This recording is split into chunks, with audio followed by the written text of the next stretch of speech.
Welcome to this week's Cooking with Connie. Hey, you know what? We are really excited because this is like our 1-year anniversary that we've been doing this for you guys.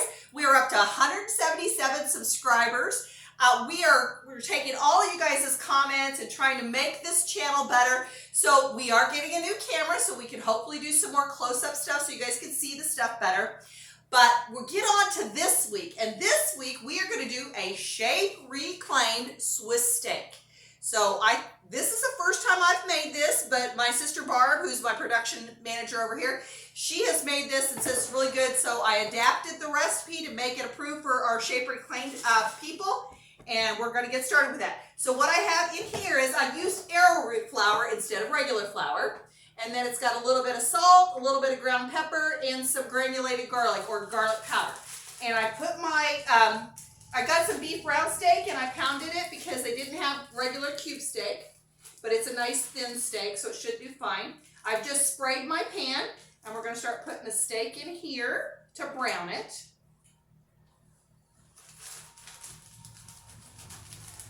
And then once we get that browned,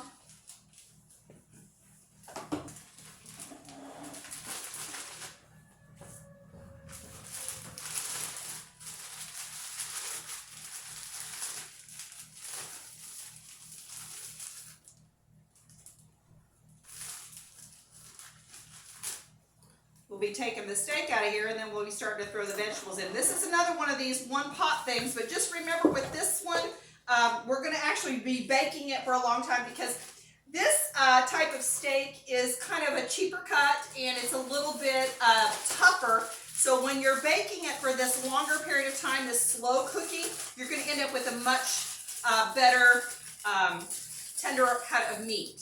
So we're going to get this done. And then we'll come back once we get ready to do the next part of it. I'm just browning this stuff in this pan. And then we'll be taking it out and getting ready for the next part.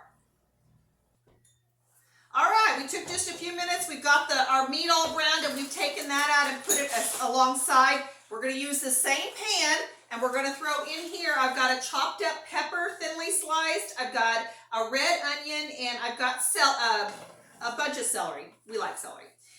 And then I'm also going to throw in some sliced mushrooms into this mix.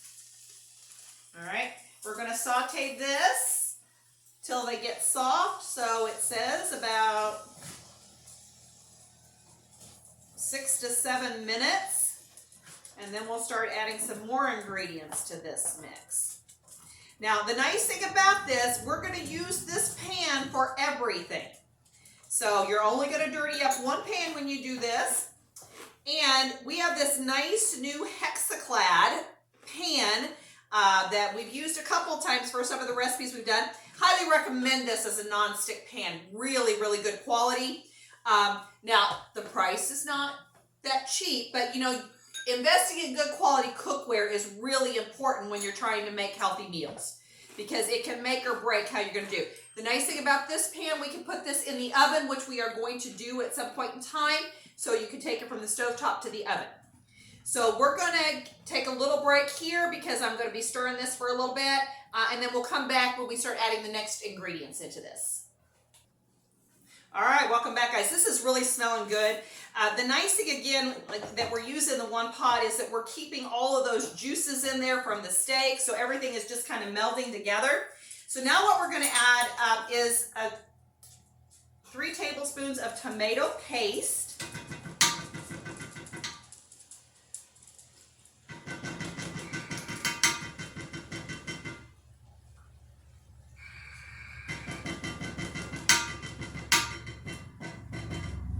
Okay, and then we're going to add some garlic. So we're using minced garlic this time. Now, Barb and I both have the opinion and you can never use too much garlic. And I really don't know what they mean when they say a clove, so I just start throwing some in there. So I'm going to put a couple big teaspoons of garlic in here because it calls for 2 cloves. And we'll get this stirred up. So we're getting that incorporated in there. Oh my goodness, this just smells really good. so the next thing we're gonna do is we're gonna put in 2 cups of beef broth.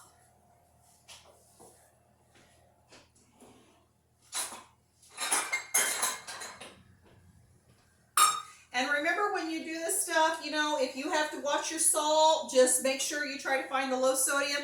When you're looking at the broth, make sure there's no sugar in the ingredient list, okay? That's the big thing with the broths.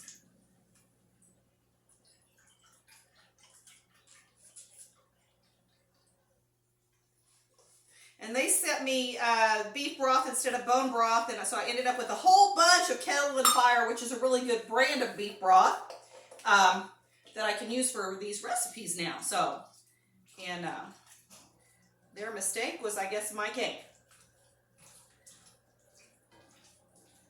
All right, get that stirred up. Then we're going to put in the coconut aminos.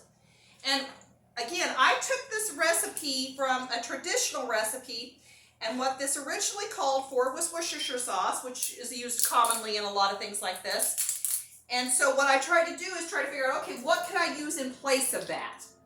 And I think the coconut aminos are going to be perfect in this recipe. So we're going to put a tablespoon of those in there. And then it calls for some dried thyme. So we're going to put 1/2 teaspoon of that in there. And when you start using these different flavors, you're going to realize that these herbs have great value. You don't have to use salt and pepper all the time. There's a whole plethora of things that you can use instead of salt and pepper.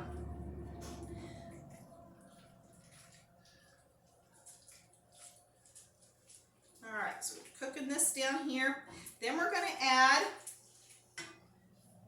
a can of diced tomatoes, and just make sure, again, look at your ingredient list. I did the no salt added, so if somebody is trying to watch their sodium, they do have no salt added.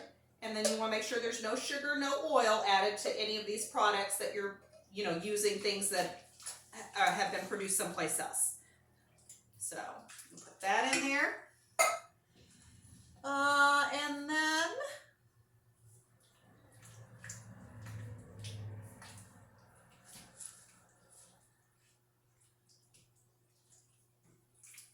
all right, so we got this nice mixture here, and then what we're going to do is we're going to add our steaks back into this, and then we're going to be throwing this in the oven, and you want to make sure that your steaks get covered with all of that. Because that's going to cook in there, that's going to make those steaks really tender.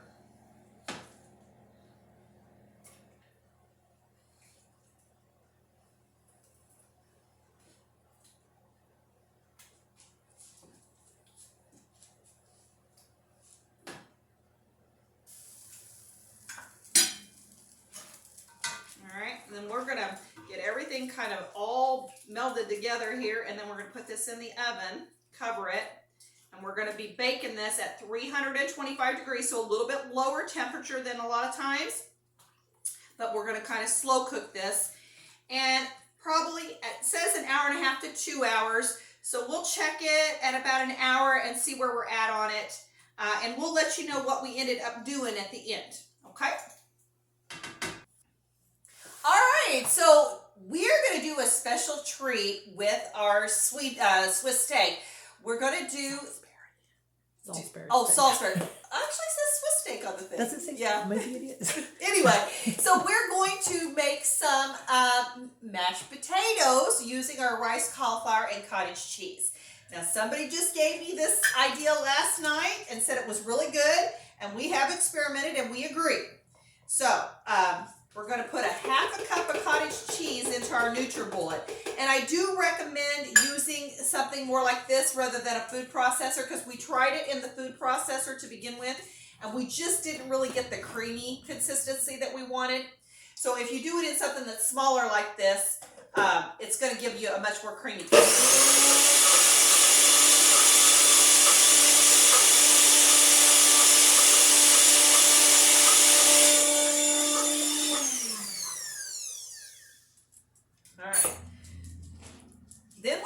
Do is I have already microwaved a package, so it's like a 12-ounce package of the rice cauliflower. And I've got that in here, and I'm just going to put that in with our cottage cheese. And when you do it this way, when you do the frozen and you just use the package, there really isn't the liquid in there, which is nice, because a lot of times you have issue with too much liquid when you steam this stuff. But we just put it in the microwave for 6 minutes. So we did 3 minutes, stirred it, and then did another 3 minutes. And then we're going to tell you to season it to whatever your taste is. So we're going to put some onion powder and some garlic powder and salt and pepper in ours. Again, we've already talked about how we like garlic, but anyway. So I'm just going to sprinkle a little bit of onion powder. A little of the garlic. I'm not doing it too heavy because you can always go back and add more, but once you put it in there, you can't take it out. So, and then I got some of the nice Celtic sea salt we'll add to that. And then we will do a little bit of the black pepper. Okay. Then I'm going to put my top back on here. And then we'll see if we can't get a nice creamy mashed potato blend here.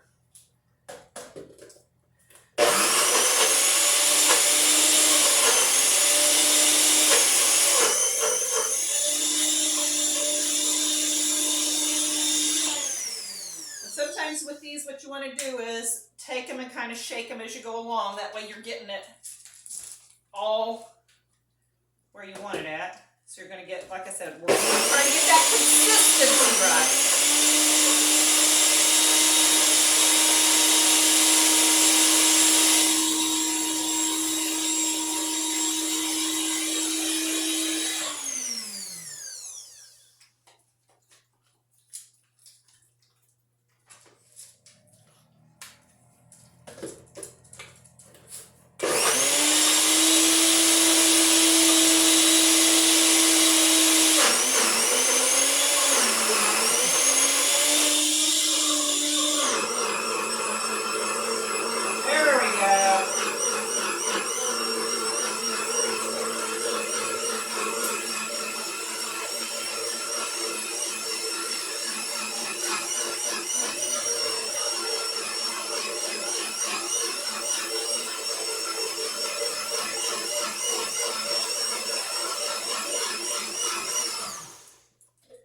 That's looking pretty creamy there.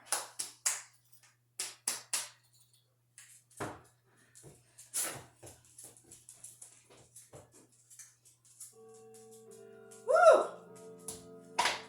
You know, the other thing you could do is to do a little ranch seasoning in this to make a little bit of a ranch. Oh, those are creamy. This is going to be delicious with our Swiss steak today. So there's a good way. You're going to get your cauliflower in, and you're going to think you got mashed potatoes. So we'll be back in just a few minutes when we get the Swiss steak done and finish up that recipe. All right, guys, now we ended up with it in the oven for about an hour, but everything is looking good. So we're going to go ahead and take this out. And I put this back on top of the stove. We've taken the meat out, put it on the plate. And what we're going to do is we're going to thicken up this gravy a little bit now. So in this pan right here, what I have is 1 tablespoon of arrowroot and 3 tablespoons of water. You mix that together good before you put it in there, and then stir well whenever you do it. That way you won't end up with a whole bunch of lumps and bumps. But this gives you a really nice thickening agent. And if you're ever trying to convert and use the arrowroot in place of your flour or your cornstarch, just know that arrowroot thickens a little bit better. So usually what I do is do about half of the amount of arrowroot to what I would normally do with the cornstarch. So we're going to go ahead and stir this, bring this to a boil. Look at all that yummy veggies. And then we got this lovely mashed cauliflower over here that we're going to serve with it. I'm going to tell you what, if this isn't comfort food on a cold day, I don't know what is. So we'll just go ahead and keep stirring this till it thickens up, and then we'll come back and show you the finished product. All right, guys, we're back. This is the finished product. We got our mashed cauliflower underneath, and then we've got those veggies and that beef right there on top for a beef Swiss steak that is shape compliant, okay? So we want you to make sure you like and you share and subscribe to this channel so you can continue to get the recipes that we're putting out there. We're going to get you into a happy, healthy new year, and we want to be part of that journey with you guys. So make sure that you, again, like, share, subscribe. Remember, we are having a contest. If we get to 200 subscribers, we're this close. So make sure that you share it with your friends. This is going to be a delicious lunch for my sister Barb. And make good choices as you go out there this week.